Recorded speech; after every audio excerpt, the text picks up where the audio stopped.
Hello everyone, uxwbill here once again, coming to you from a slightly different location. As you can see, the scenery has definitely changed.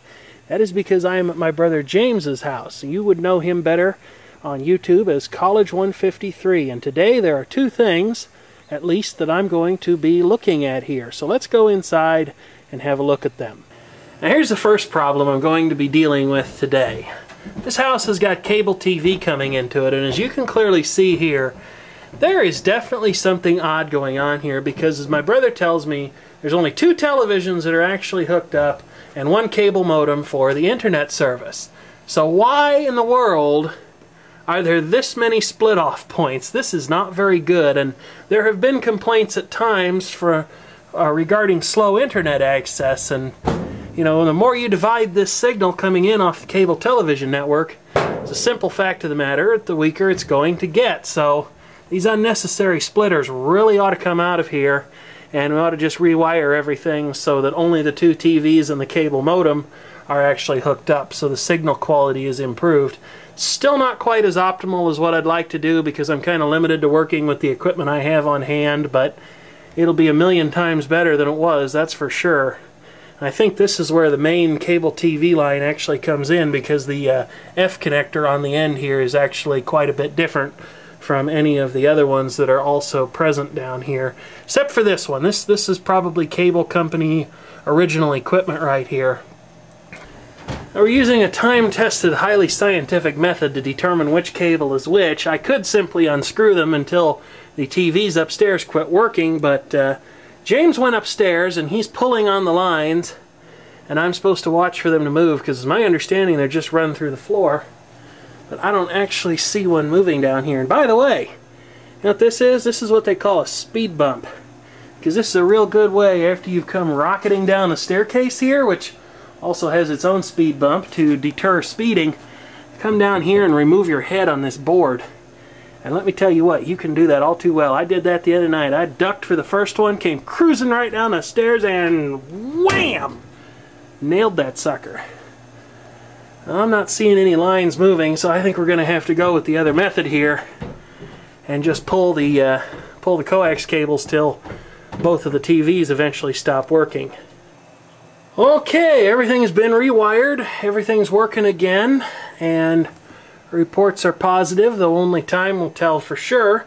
So that problem is solved, but let's take a look at the other problem here. As you can see, there's a pretty fair amount of laundry equipment in this basement. There's two washing machines, and there's two dryers, and it looks to me like both of them were purchased at the same time. Both sets were purchased at the same time. And this is to say, we have a Kenmore washer, probably from the 1980s. I would guess probably early to mid 1980s.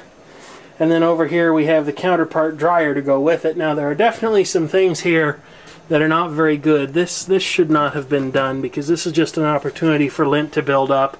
And I'm not a big fan of this kind of tubing anyway. This should have been done differently. Oh, there's a 10 gauge wire up there. I wonder what that goes to. Probably the air conditioning would be my guess. Well, the first problem, the gas dryer, which I'll talk about later, is the Maytag Neptune over there on the left. And the gas dryer worked, but it didn't work very well. The electrical dryer worked for a while, and then all of a sudden it stopped working. And again, they've used more of this flex tubing, and they've got some kind of an end on here, and I'm not sure what the point of this was.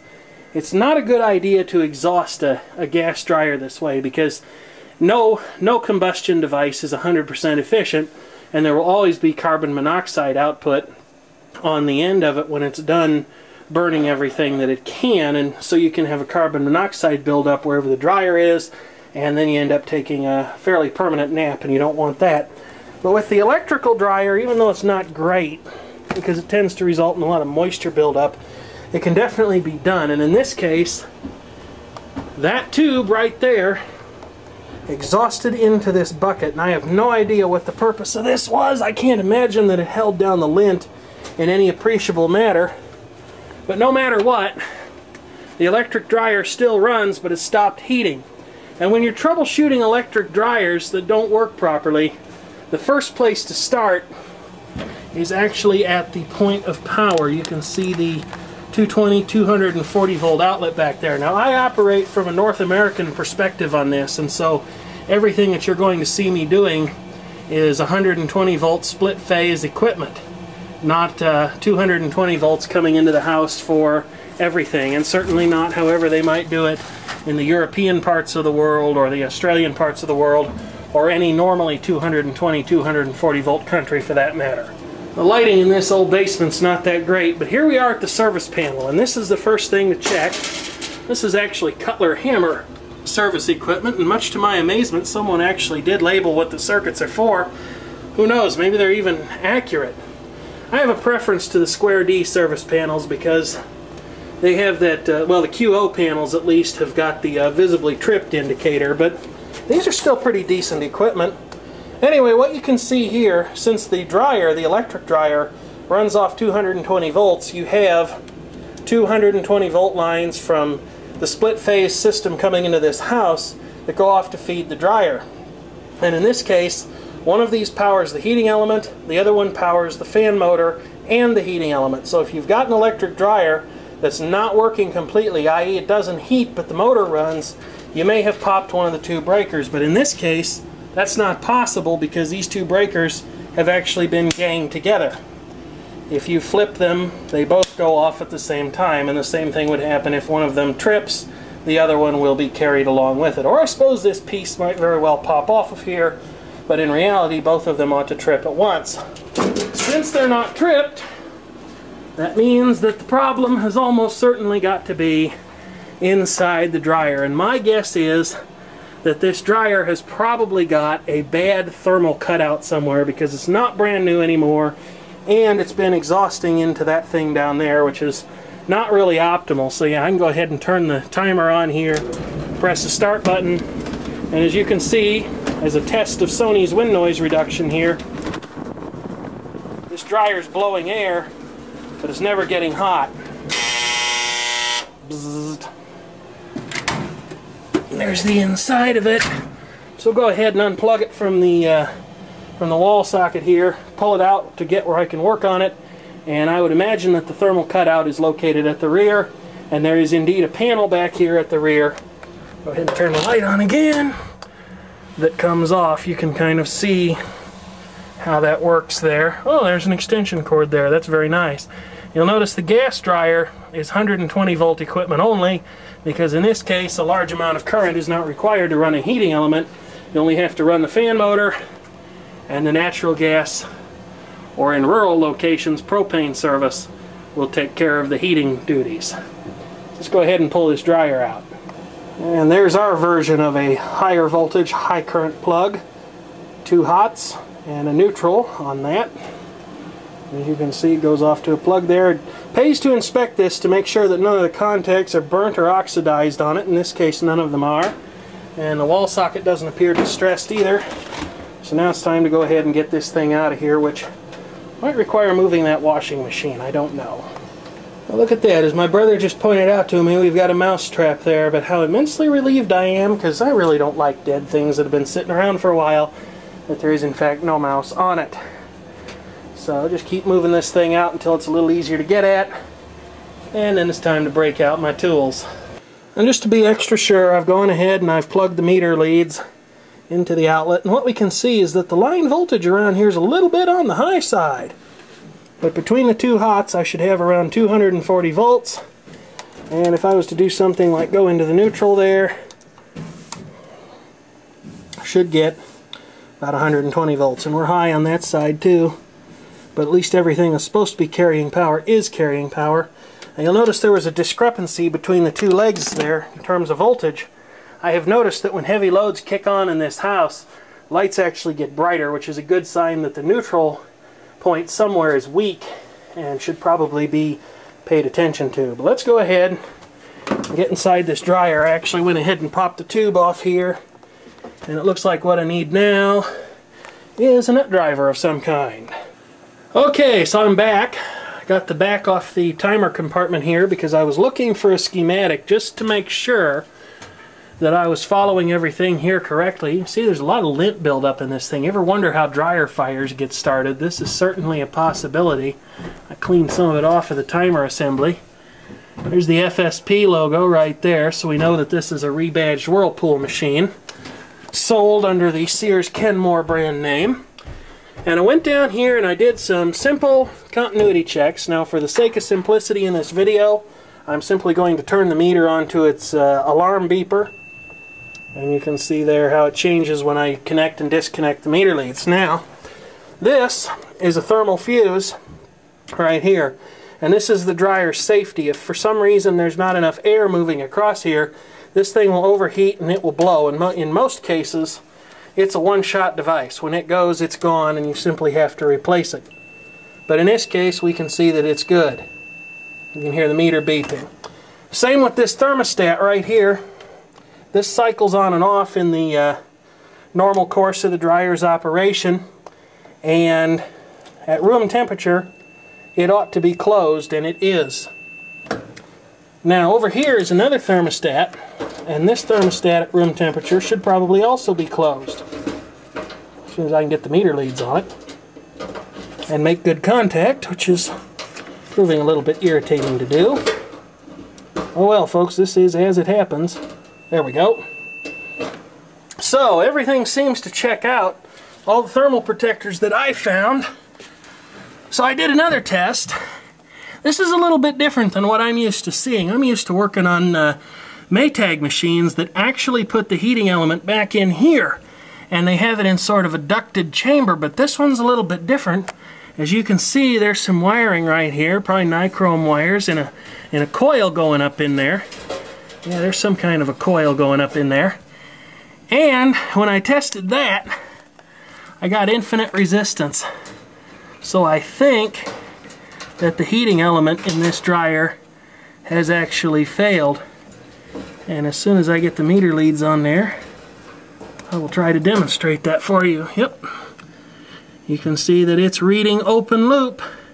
There is no continuity of any sort. So I would say that at some point the heating element has burned in too inside this chimney. So the next step is to see whether or not this is worth fixing. Go out and go to some appliance supply houses and price a heating element for this machine, which I'll need the complete model and serial number to do. But it looks like this heating element has definitely seen some better days. You can see how nasty and oxidized these look after all these years of serving, having air pulled over them and stuff like that. Looks like it might have just failed from age and fatigue more than anything else. So if a new heating element's not prohibitively expensive, then we'll go ahead and get one, and my brother will go ahead and take it off of his rent.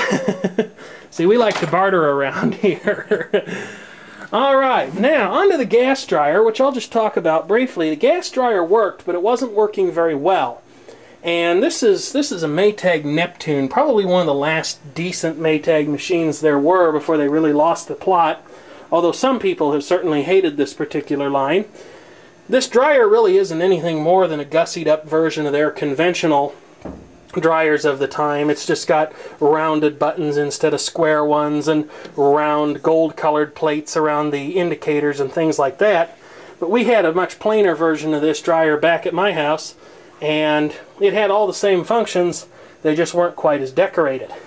This is interesting over here. I like this switch that says chime on it, because that implies that it's going to be this beautiful melodic sound. In reality, it's a buzzer. I guess this is a dryer built for the Twitter generation who can't handle long words like buzzer. But this dryer wasn't working very well, and I'll show you why it wasn't working very well. There's all the pertinent information for recording purposes. Hey, look at this. I found some tunes in the basement here. Isn't that cool? Looks like it's a piñata or something. Also came across another particularly novel piece of engineering, and I just had to share this with you, all of you on YouTube. I love this. This is a very clever idea. You can see that someone has taped the bucket up on the dehumidifier so it either doesn't fall off or trip the level switch, one. And the dehumidifier here in the basement feeds into a furnace-mounted humidifier. Isn't this this wouldn't be such a bad idea. It looks like there's also a water supply line. But guess what? They didn't put the humidity controller upstairs. So as this thing's trying to dehumidify, this humidistat's trying to compensate and add humidity to the upstairs air. So the upstairs of the house might just be a little bit humid. Evcon, heating and air conditioning products. Never heard of Evcon before. I don't know who makes that particular brand. Well, if you want something good and frustrating, take a look at where that furnace filter is. Oh yeah. To get it out of there. Yeah, that's some interesting HVAC engineering, isn't it? Looks like it's a tight fit, boys and girls. When I moved into the house, it hadn't been changed in 2 years. Oh wow, okay. Unitary Products Group, 5005 York Drive, Norman, Oklahoma, USA. Alright. There are more than a few broken items around here. Here's where the problem with the gas dryer was. As you can see, there's a dryer vent here, and whoever manufactured this dryer vent had a commendable idea, because behind these flaps is direct access to the house, basically. But if that was allowed to be wide open, you might have little critters and birds and things like that getting in there. It's never happened to me, but I'm not going to say that it can't happen. So in order to combat that, this particular manufacturer of this dryer vent put a grill in behind here, which is an excellent theory. It's a commendable idea. Try and keep pests like mice, maybe not bugs. I would imagine bugs could walk right through that. But birds and mice would have a much harder time of it. Well, the problem is, as you can see, and it's starting to happen again here, that grill catches lint as it comes out of the dryer. See, the dryer's own lint filter doesn't catch everything, even though it's in place and functional. There's some lint that manages to get around it, or that's too fine for it to catch. Well, this thing had plugged up solid with lint. That's another good way to blow the thermal protector on a dryer, because if the dryer can't move any air, then of course it's going to assume the worst, and the thermal safety will cut out and hopefully act in time to prevent a fire. So I came out here with Bizarre Furhead, and we flipped this open and cleaned off all the lint, and all of a sudden it went from there having to do 2 or 3 cycles on the dryer to the dryer getting its work done in one. So it's just how a little bit of lint can really put the damper on your party.